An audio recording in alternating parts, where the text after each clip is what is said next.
Aujourd'hui, j'aimerais vous parler d'un sujet qui fait l'actualité et qui est déterminant pour notre économie. Alstom et l'avenir de l'industrie ferroviaire européenne.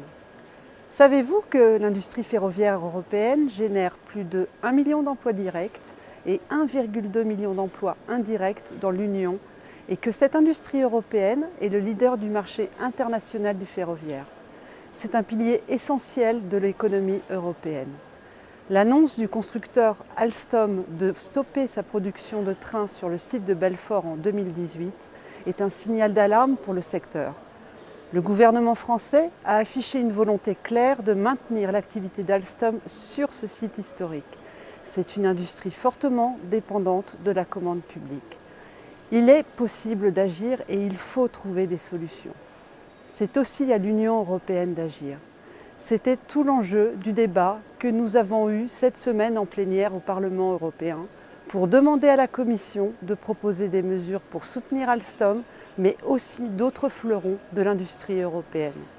En juin 2016 déjà, le Parlement européen s'était saisi du dossier en adoptant une résolution pour demander à la Commission de stimuler les commandes publiques dans le secteur ferroviaire, notamment grâce à la pleine utilisation des fonds européens et du plan d'investissement européen.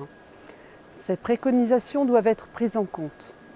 Et il ne faut pas être fataliste. Il existe des solutions. Le ferroviaire représente un secteur d'avenir pour une mobilité plus propre et durable. Les grands projets de mobilité urbaine partout en Europe, comme le Grand Paris par exemple, offrent des débouchés à l'industrie ferroviaire. J'ai d'ailleurs appelé la Commission à plusieurs reprises à financer davantage la mobilité urbaine.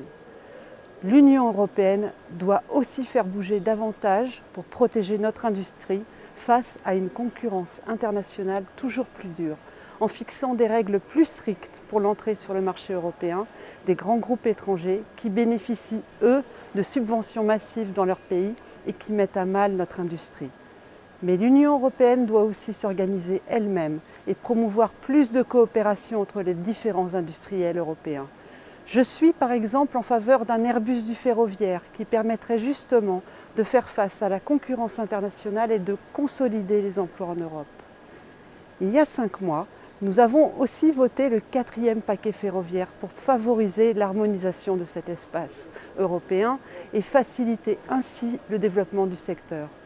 L'ouverture progressive des marchés nationaux devra aussi apporter de nouvelles perspectives pour booster les commandes publiques.